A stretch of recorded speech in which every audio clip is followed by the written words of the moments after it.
នៅមិនសុខនោះទេលោកស្រីត្រីដាណាបាននិយាយចំបែបនេះទៅកាន់មនុស្សមួយចំនួនដែលតែងតែខ្ជិលក្នុងការរកស៊ីដោយនៅក្នុងនោះលោកស្រីត្រីដាណាក៏បានផ្ដាំផ្ញើទៅបងប្អូនដែលកំពុងតែខ្ជិលរកស៊ីបែបនេះថាមហាជនជាច្រើនប្រហែលជាស្គាល់ច្បាស់ហើយនៅលោកស្រីត្រីដាណាគឺជាសេដ្ឋីនីមួយរូបនៅក្នុងប្រទេសកម្ពុជាហើយសប្តាហ៍ថ្ងៃនេះគាត់បានក្តាប់មុខចំនួនជាច្រើនមានដូចជាហាងមាសហាងពេជ្រត្រីដាណានិងហាងលេហាងគ្រឿងសម្អាងជាច្រើនផងដែរមិនត្រឹមតែប៉ុណ្ណោះលោកស្រីត្រីដាណាក៏បានបើកអាជីវកម្មមួយទៀតគឺលក់ត្រីខកំប៉ុងផងដែរហើយសន្ទុះនៃការគ្រប់គ្រងត្រីខរបស់គាត់គឺមានសន្ទុះជាខ្លាំងផងដែរនៅក្នុងប្រទេសកម្ពុជាអ្នកណាក៏ស្គាល់ដែរលោកស្រីត្រីដាណារកស៊ីតាំងពីបាត់ដៃទៅទេមកដល់បច្ចុប្បន្ននេះគឺខំប្រឹងប្រែងខ្លាំងណាស់គឺតែម្នាក់ឯងគ្មានអ្នកណាជួយជ្រោមជ្រែងលោកជំទាវត្រីដាណានោះទេហើយកាលពីមុន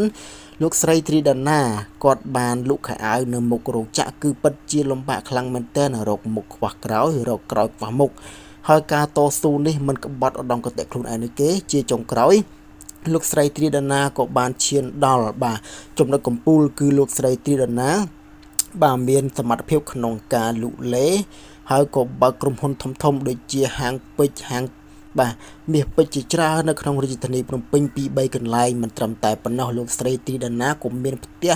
និងទ្រព្យសម្បត្តិជាច្រើនដោយសារតែកម្លាំងញើសឈាមរបស់លោកស្រីផងដែរអញ្ចឹងទេបងប្អូនមួយចំនួនដែលនៅតែក្រក្រៃមិនដឹងរកស៊ីអីខំប្រឹងរកស៊ីមែនតែនមើលតែលោកស្រីត្រីដាណាទៅគឺគាត់ខំរកស៊ីតាំងពីបាតដៃទៅទេដើរស៊ីឈ្នួលគេលក់ខោអាវតាមផ្លូវ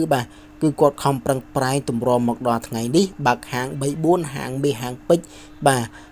បើកលក់ត្រីខក៏ដូចជាលេជីច្រើនមុខខ្លាំងមែនទែនហើយសប្តាហ៍ថ្ងៃគាត់គឺជាសេដ្ឋីមួយរូបហើយនៅក្នុងស្រុកខ្មែរអញ្ចឹងទេបងប្អូនដែលស្រឡាញ់ចូលចិត្តចែកត្រីដាណាសូមកុំភ្លេចខមមិននៅខាងក្រោមវីដេអូនេះម្នាក់មួយសូមអរគុណ